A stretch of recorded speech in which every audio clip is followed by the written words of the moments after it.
Hey, so I wanted to record a video today, but I'm driving, so I've popped this in my in my little rest bit, but it's really strong that I wanted to record it. So how do we defeat the Illuminati? Like, this all, really kind of came through me today. So first of all, I do believe that there are powerful people that have understood how to manipulate people for their own agenda. And it's very, very easy because most of society is incredibly easy to emotionally manipulate because they've not dealt with their triggers, they haven't learned to be able to speak outside their triggers, they haven't learned to be able to listen outside of their triggers. Basically, most people in society are very unable to control their emotions, and these people know exactly what to say or do or post to just get everyone arguing and fighting. So if you want to get rid of them on one sense, then you don't give them attention and you don't give them power, because by always fighting them, we're actually giving them so much power. We're acknowledging they have power. It's like if you have a school bully and someone bullies you, you're giving them so much power over you. You're actually afraid of them, you're fearful. Fear is the biggest thing that holds us in the matrix, because whilst we're fearful of something, we're giving it an enormous amount of power and emotional reaction. So if we just take away that fear, then we take away all the ways that they can harness our energy and collect from us, because that's really the hold they have over us is fear. And it's very easy for them to pluck at a few things to get everybody arguing and going crazy and attacking one another. Some people are afraid of speaking up, and some people are afraid of having an opinion these days. And this is all helps them to funnel anything they want. You have to be careful what you're thinking as well, because you might think you're kind of working on the more conscious path, but maybe they want you to almost believe you're going against them is the freedom, but actually you're still working for them. It's on many subtle layers. These people are not stupid. Let's say, for example, Bitcoin.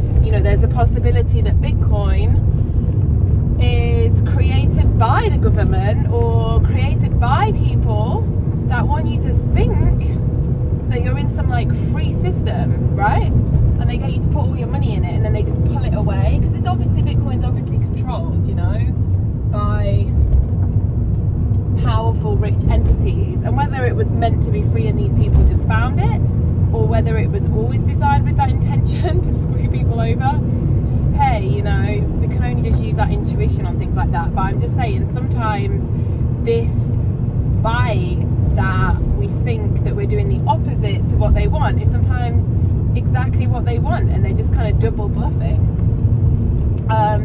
But the less attention and the more we can move beyond fear for a start, the less they're going to be able to get to us, and the more that we can tune into our intuition also, because then we can hear from source and our higher self, and we can be really clear on what we're guided to do and what's the right thing. And to do both of those things, you really have to go beyond your emotional triggers, which is mirror work and all the other different practices that help you not kind of lash out and be able to hear anything, however disgusting it is to you, to be able to hear it without kind of immediately attacking back. Because when you immediately attack anything, you're very emotionally reactive, and when you're very emotionally reactive, people can use you for their agenda very, very easily, get you to click on titles because of clickbait and etc. So that's the first and foremost. But then even beyond that, And it's easy to get lost in that. I think it's easy to get lost in always wanting to fight something, you know, and always wanting to have a mission and always needing to save people. This stuff, and I'm still there too, you know. We've got to remember that we wanted duality, right? We created duality, or Source created duality for the experience. So we want this experience. Like, we might not think we want it when we're in it, but we do. We'd probably mostly be bored if we didn't have it, if we didn't have any contrast in life, you know? How do you know what's good if you don't know bad? How do you know what's, you know, like pure and love if you don't know fear? It's almost like, you know, we want these contrasts and we want this duality really on some level, because every reality that ever exists or could ever exist is already in existence. So we just really need to tune into it, and that's like a personal job. So if we want a reality that's sort of like not controlled by these people, it already exists, so we just have to align with it. And you have to be ready for that, you know? And if you're not experiencing kind of amazing bliss and harmony, then we're simply just not ready for it. And, you know, I'll acknowledge that I'm not ready for it, you know? And I think a good thing is to acknowledge that you're not ready for it, right? Because there's a lot of people sometimes that, you know, that's the first step, in my opinion, to like healing or awakening from anything, is to acknowledge that you're wanting the experience, that you're choosing the experience. And it's really powerful to do that, you know. I acknowledge that I obviously still want that experience of contrast, else I wouldn't be having it, you know. I'd be aligned to an incredibly harmonious world. So there's different levels to it, and I can still get really caught up in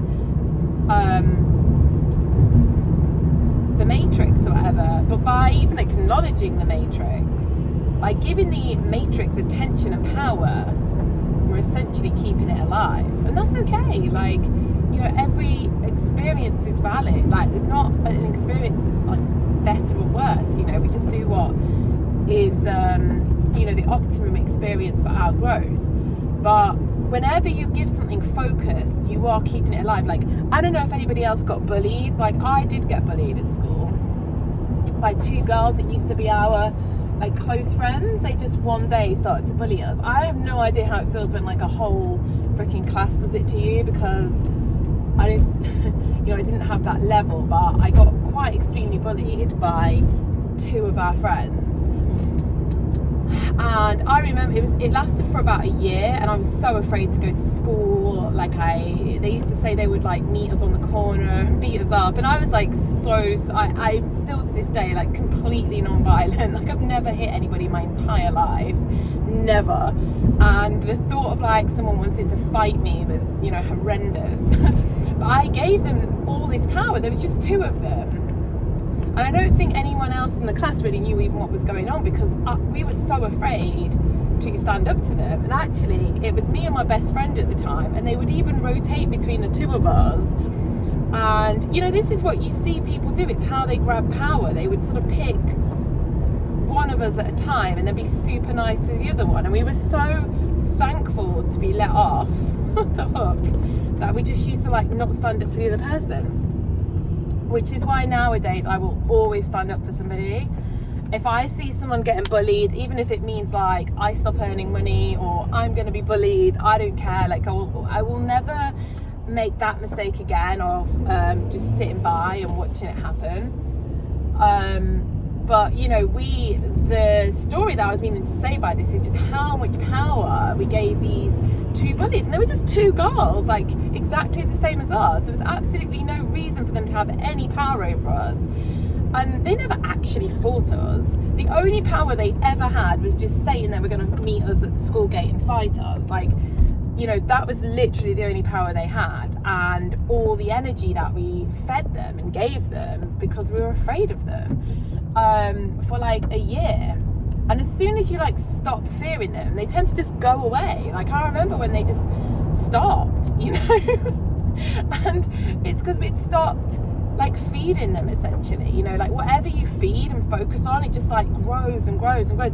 And the same with good things too, you know, like when you are like if I'm focused on my channel, it grows. Then if I get moved on to something else and I want to do my art, that grows, you know, like what we focus on tends to grow.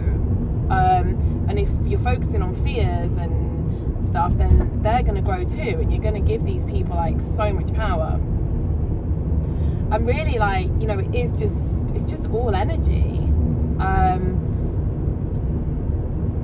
And like I said, even on a higher level, you know, it's all just us, it's all just in us. And it's okay to go off and have these experiences, you know. We're not necessarily ready or wish to just get out of that yet, because, you know, we choose to have these experiences for not just reasons of growth, but reasons of interest. And I actually had like a mushroom journey where I really saw that very clearly, that the only highest choice is the choice to know you create your reality, because, you know, we actually wanted this experience. It's why, you know, we want to be fully immersed in it. We want it. We want contrast. And I know that's a really difficult thing to admit sometimes when we're going through a painful situation and we just think, how on earth could I ever have chosen this? But, you know, on some level we did. Our soul did, because it's, you know, how we will best experience more joy and more bliss. But yeah, I just wanted to share this, and it's on my seat, so I'm gonna have to put some kind of static picture over the top. But yeah, I will chat to everyone soon.